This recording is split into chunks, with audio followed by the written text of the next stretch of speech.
प्रिय छात्रों, तो महत्वपूर्ण प्रश्नों की श्रृंखला के अंतर्गत आज का हमारा पहला प्रश्न है कि नव नालंदा विहार किसके लिए विख्यात है। विकल्प ए में है कि ह्वेनसांग स्मारक, बी में महावीर का जन्म स्थान, सी में पाली अनुसंधान संस्थान और डी में संग्रहालय। तो विकल्प ए जो है आपको ह्वेनसांग स्मारक, हम लोग जानते हैं कि ह्वेनसांग एक चीनी यात्री था जो बौद्ध धर्म के अध्ययन के लिए भारत आया था प्राचीन काल में।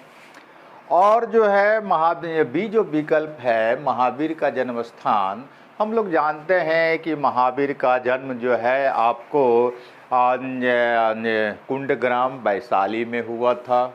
उसके बाद सी जो पाली अनुसंधान केंद्र है, तो ये जो पाली अनुसंधान की बात है तो होता क्या है कि एक बौद्ध भिक्षु थे जगदीश कश्यप।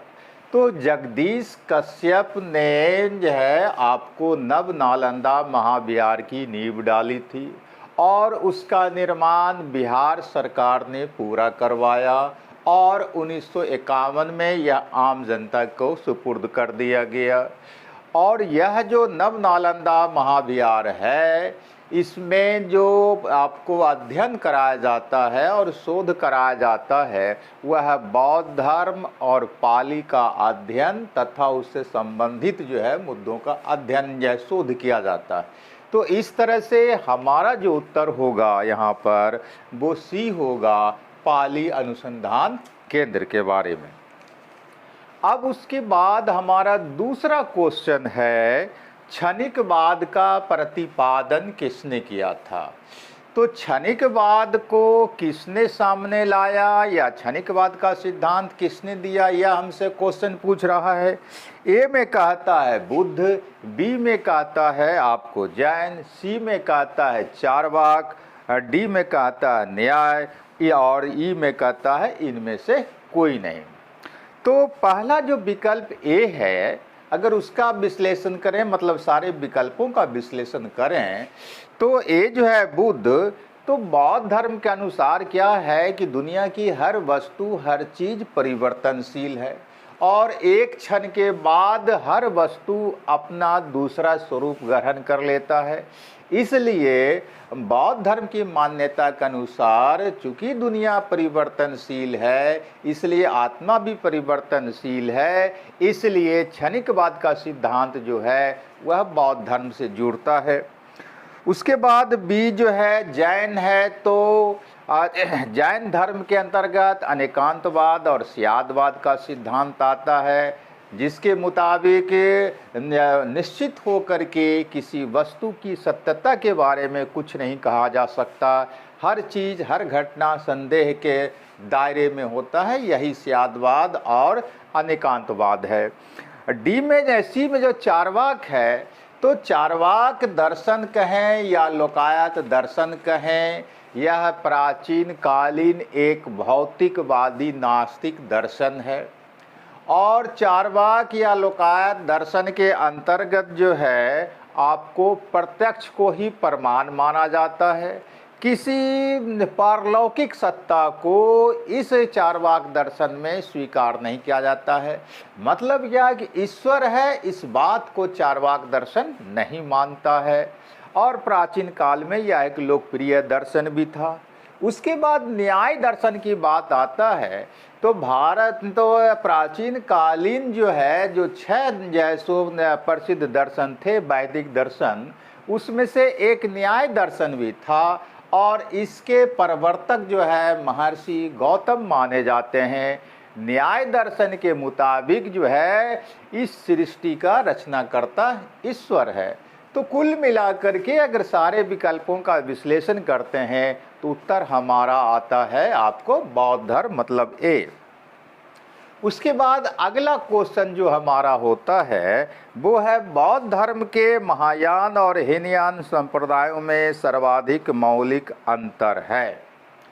मतलब क्या है कि बौद्ध धर्म का जो 2 भागों में बटा, हम लोग जानते हैं कि बौद्ध धर्म की जो चौथी संगीति आपको कुषाण वंश के शासक कनिष्क के काल में जो कुंडलवन कश्मीर में हुआ, वहाँ जाकर के बौद्ध धर्म साफ तौर पर दो भागों में बटा। एक भाग हीनयानी कहलाया, दूसरा भाग महायानी कहलाया। तो यहाँ पर कहता है कि हीनयान और महायान में क्या मौलिक अंतर है। ए में विकल्प है अहिंसा पर बल, बी में जाति रहित समाज, सी में देवी देवताओं की पूजा और डी में आपको स्तूप पूजा। तो ये जो चार विकल्प दिया है, इसी में से एक बुनियादी अंतर हमको बताना है। तो हम लोग क्या जानते हैं कि जो है महायान का अर्थ होता है आपको जो है उत्कृष्ट मार्ग या अच्छा मार्ग या प्रगतिशील मार्ग। तो बौद्ध धर्म में जो यह संप्रदाय सामने आया, तो इस महायानी शाखा की समझ थी कि समय के अनुसार हमें अपने धार्मिक मान्यताओं में परिवर्तन लाना चाहिए, सुधार लाना चाहिए। और होता क्या है कि महायानी लोग जो थे वो गौतम बुद्ध को भगवान मानने लगे और ये लोग मूर्ति पूजक थे और जो है गौतम बुद्ध की मूर्ति बना करके इन लोगों ने मूर्ति पूजा शुरू कर दिया। जबकि हीनयान का जो शाब्दिक अर्थ होता है वह निम्न मार्ग होता है या पिछड़ा जैसो मार्ग होता है।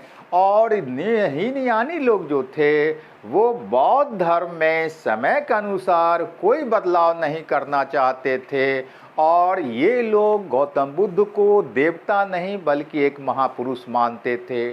तो जाहिर सी बात है कि दोनों के बीच जो अंतर होगा, इससे ये चारों विकल्प के अनुसार वो होगा देवी देवताओं की पूजा। मतलब क्या, उत्तर जो है आपको सी होगा। उत्तर हमारा यहाँ पर सी होगा, देवी देवताओं की पूजा। चूँकि हीनयानी मूर्ति पूजक नहीं थे जबकि महायानी मूर्ति पूजक थे। उसके बाद अगला जो चौथा क्वेश्चन आता है कि भारत में पहले जिस मानव प्रतिमाओं को पूजा गया वह थी। तो भारत में पहले मानव रूप में जो है किसकी प्रतिमा को पूजने की परंपरा शुरू हुई, ये क्वेश्चन हमसे पूछ रहा है। ए में विकल्प है ब्रह्मा की, बी में विकल्प है विष्णु की, सी में विकल्प है बुद्ध की, डी में विकल्प है शिव की।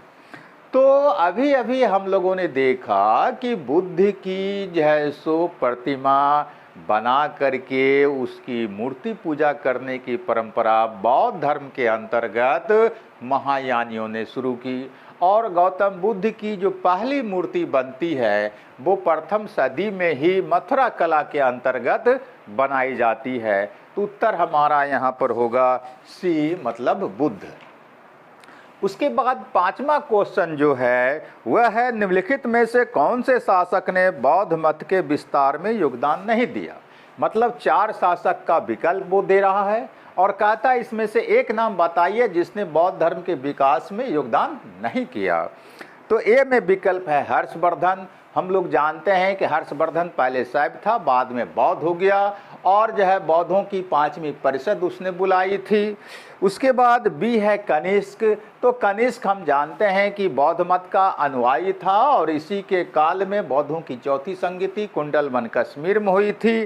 सी अशोक। अशोक तो अपना पूरा जो है सो जीवन ही समर्पित कर दिया बौद्ध धर्म के प्रचार प्रसार के लिए। उसके बाद डी आता है पुष्यमित्र शुंग। पुष्यमित्र शुंग जो है आपको जो है इसका शासन काल है 185 बीसी से लेकर के 149 बीसी तक और यह शुंग वंश का संस्थापक था। मौर्य वंश का जो अंतिम शासक बृहद्रथ था उसका यह सेनापति था और उसकी हत्या करके यह शुंग वंश का नींव डालता है। इसके बारे में बौद्ध ग्रंथों में जो है कहा गया है कि इसने बौद्धों का काफ़ी उत्पीड़न किया है। तो जो विकल्प है उस विकल्प के मुताबिक उत्तर हमारा डी होगा, मतलब पुष्यमित्र शुंग। उसके बाद हमारा अगला जो क्वेश्चन है, मतलब छठा क्वेश्चन है कि नागार्जुन किस बौद्ध संप्रदाय के थे। तो नागार्जुन एक फेमस बौद्ध विद्वान प्राचीन काल में हुए हैं। उनके बारे में पूछ रहा है कि वह जो है किस बौद्ध संप्रदाय के थे। चूँकि बौद्ध धर्म का विभाजन जो शुरू हुआ तो लगातार कई भागों में वो बढ़ता गया। मुख्य रूप से पहली बार जो स्पष्ट रूप से विभाजन हुआ वो तो हीनयान और महायान के रूप में हुआ, लेकिन उसके बाद हीनयान और महायान के बीच भी विभाजन हुआ। तो हीनयान और महायान पहली बार बटा आपको बौद्धों की चौथी संगीति में। उसके बाद जो है हीनयान फिर दो भाग में बढ़ जाता है, वैभाषिक और सौतांत्रिक में। और वैभाषिक के जो विद्वान होते हैं वो होते हैं वसुमित्र और बुद्धदेव, जबकि सौतांत्रिक के जो है आपको जो विद्वान होते हैं वो होते हैं कुमारलाल।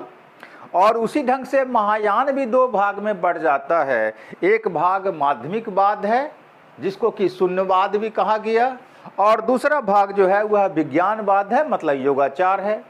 तो विज्ञानवाद या शून्यवाद के जो प्रवर्तक थे वो नागार्जुन थे, और जो है विज्ञानवाद और योगाचार के जो संस्थापक थे वो मैत्रेय थे, असंगा थे और वसुबंधु थे। तो इस तरह से जो विकल्प हमारा होगा वो यहाँ पर सी होगा आपको माध्यमिक, कि जो है इनका नागार्जुन का संबंध माध्यमिक विचारधारा से था। उसके बाद 7वां क्वेश्चन है हमारा कि बौद्ध शिक्षा का केंद्र है। तो बौद्ध एजुकेशन सेंटर के बारे में पूछ रहा है। ए में विकल्प है विक्रमशिला, बी में विकल्प है वाराणसी, सी में विकल्प है गिरनार, डी में विकल्प है उज्जैन। तो विक्रमशिला विश्वविद्यालय का निर्माण जो है 8वीं सदी में हुआ, और इसका निर्माण करता है पाल वंश का शासक धर्मपाल। धर्मपाल का जो शासनकाल है वह 770 ईस्वी से लेकर के 810 ईस्वी तक है। और यह जो विक्रमशिला विश्वविद्यालय था यह बौद्ध शिक्षा का केंद्र था। उसके बाद जो है यहाँ का प्रसिद्ध एक बौद्ध विद्वान हुआ इस यूनिवर्सिटी में पैदा, जिसका नाम था दीपांकर। तो दीपांकर ने तिब्बत की यात्रा की थी, और जो है वहाँ का जो राजा था उसने इसको आमंत्रित अपने यहाँ किया था। उसके बाद भी जो विकल्प है वाराणसी, तो वाराणसी हिंदू संस्कृति और शिक्षा का केंद्र रहा प्राचीन काल में। उसके बाद गिरनार, तो गिरनार जो है हम जानते हैं कि यह जूनागढ़ जिला गुजरात में पड़ता है, और यह अवंती राज्य की राजधानी थी। तो इस तरह से हमारा जो उत्तर होगा कुल मिलाकर के वो ए होगा विक्रमशिला। उसके बाद 8वां क्वेश्चन है हमारा कि वल्लभी विश्वविद्यालय स्थित था। वल्लभी विश्वविद्यालय यूनिवर्सिटी कहाँ था, ये हमसे क्वेश्चन पूछ रहा है। 4 जगहों का नाम दे रहा है। ए में विकल्प है बिहार में, बी में विकल्प है उत्तर प्रदेश में, सी में विकल्प है बंगाल में, डी में विकल्प है गुजरात में। तो वल्लभी विश्वविद्यालय जो था वह जो है आपको, या वल्लभी, पहले हम बिहार की बात कर लें तो बिहार में तो विक्रमशिला विश्वविद्यालय और नालंदा विश्वविद्यालय फेमस था। जहाँ तक जैसे वल्लभी विश्वविद्यालय का सवाल है तो वल्लभी विश्वविद्यालय आपको गुजरात में था, और गुजरात में जो था यह कहाँ पर था, तो सौराष्ट्र इलाके में था। तो सौराष्ट्र के इलाके में था, और यहाँ जो पढ़ाई होता था, जो विषय वस्तु यहाँ इस यूनिवर्सिटी का था वो अर्थशास्त्र था, नीति शास्त्र था और मेडिकल साइंस था। उसके बाद कहा जाता है कि यह बौद्धों की जो हीनयान शाखा थी उसका एजुकेशनल सेंटर यह मुख्य रूप से था, और वल्लभी जो था वह मैत्रक वंश का ही के राज्य के अंतर्गत पड़ता था। तो कुल मिलाकर के जो उत्तर हमारा डी होगा, मतलब गुजरात। 9वां क्वेश्चन जो है हमारा वह है नालंदा विश्वविद्यालय के स्थापना का युग है। ए में मौर्य, बी में जो है सो कुषाण, सी में गुप्त, डी में पाल। तो हम लोग जानते हैं कि गुप्त वंश के शासनकाल में आपको नालंदा विश्वविद्यालय की स्थापना की गई थी। गुप्त वंश के शासक थे आपको जो है कुमारगुप्त, जिसे महेंद्रादित्य भी कहा गया है। उन्होंने ही नालंदा विश्वविद्यालय की स्थापना की थी 5वीं सदी में। कहा जाता है कि बख्तियार खिलजी ने 1199 में इस यूनिवर्सिटी को नष्ट कर दिया था। हालांकि इतिहासकारों के बीच इस तथ्य पर विवाद है। बहुत सारे इतिहासकार इस बात को मानने के लिए तैयार नहीं है। और जो है यहाँ इस यूनिवर्सिटी में 7वीं सदी में जो है सो आपको यहाँ पर ह्वेनसांग भी जो है सो पहुँचता है। उसके बाद जो है अगला 10वां लास्ट हमारा क्वेश्चन है कि अलार कलाम कौन थे। तो अलार कलाम कौन थे, यह क्वेश्चन पूछ रहा है। ए में विकल्प है बुद्ध के एक शिष्य, बी में विकल्प है एक प्रतिष्ठित बौद्ध भिक्षु, सी में है बुद्ध का कालीन एक शासक और डी में बुद्ध के एक गुरु। तो हम लोग क्या जानते हैं कि 29 वर्ष की अवस्था में गौतम बुद्ध ने जब गृह त्याग घर को छोड़ा तो 7 वर्षों तक इधर भटकते भटकते जो एक दिन वैशाली पहुँचे और वैशाली में उनकी भेंट अलार कलाम नामक एक जो है सो संत से हो गया। और अलार कलाम कोई सामान्य व्यक्ति नहीं थे, वह सांख्य दर्शन का बहुत बड़ा जो है सो विद्वान था। और कहा जाता है कि अलार कलाम ही गौतम बुद्ध के प्रथम गुरु बने। और अलार कलाम से भेंट करने के बाद तब गौतम बुद्ध जो है उरुबेला मतलब बोध गया पहुँचे, जहाँ जो है सो उन्हें ज्ञान प्राप्त हुआ था। तो इस तरह से उत्तर जो हमारा होगा वो डी होगा, बुद्ध के एक गुरु। तो 10 क्वेश्चन हमारा आज का पूरा हुआ। कल फिर 10 या 8 बजे सुबह में हम लोग और 10 क्वेश्चन के साथ मिलेंगे। Thank you.